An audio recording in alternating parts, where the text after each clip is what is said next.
energy crisis and our policy for meeting it. Tonight, I want to talk with you again to report on our progress and to announce further steps we must take to carry out our energy policy.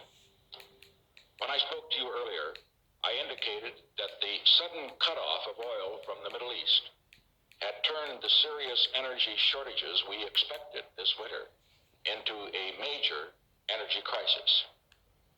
That crisis is now being felt around the world as other industrialized nations have also suffered from cutbacks in oil from the Middle East. Shortages in Europe, for example, are far more critical than they are in the United States. Already, 7 European nations have imposed a ban on Sunday driving.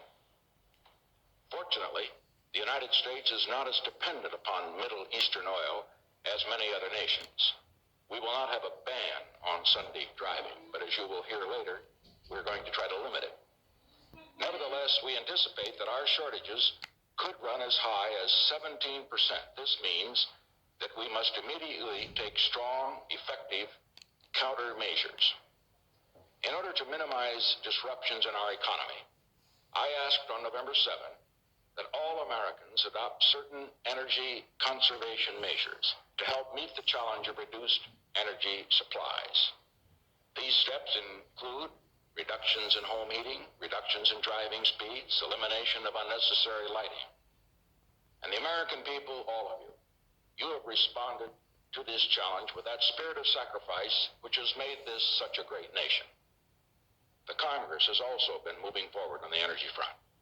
The Alaska Pipeline Bill has been passed. I signed it into law 9 days ago, right here at this desk. The Congress has passed a fuel allocation bill, which I will sign into law on Tuesday. An additional emergency bill providing special authority to deal with this problem has now passed the Senate. When the House returns from its recess, I am confident the House will move promptly so that this vital legislation can be signed into law by the middle of December. And so we've made some encouraging progress, but there is much more to be done.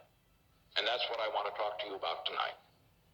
I have appointed an Energy Emergency Action Group under my Chief Energy Advisor, Governor John Love, to analyze our situation on a continuing basis and to advise me of all actions required to deal with it. And upon the action and the recommendation of this group, I am announcing tonight the following steps to meet the energy crisis.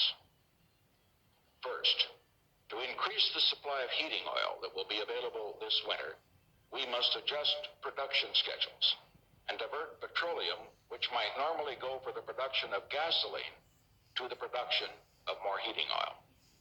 To accomplish this, the amount of gasoline which refiners distribute to wholesalers and retailers will be reduced across the nation by 15%.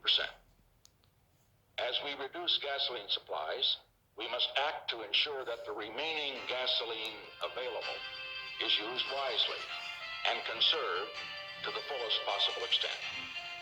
Therefore, as a second step, I am asking tonight that all gasoline filling stations close down their pumps between 9 p.m. Saturday night and midnight Sunday every weekend, beginning December 1.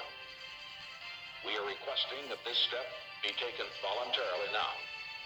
Upon passage of the emergency energy legislation before the Congress, gas stations will be required to close during these hours. This step should not result in any serious hardship for any American family. It will, however, discourage long-distance driving during weekends. It will mean perhaps spending a little more time at home. This savings alone is only a small part of what we have to conserve to meet the total gasoline shortage. We can achieve substantial additional savings by altering our driving habits. While the voluntary response to my request for reduced driving speeds has been excellent,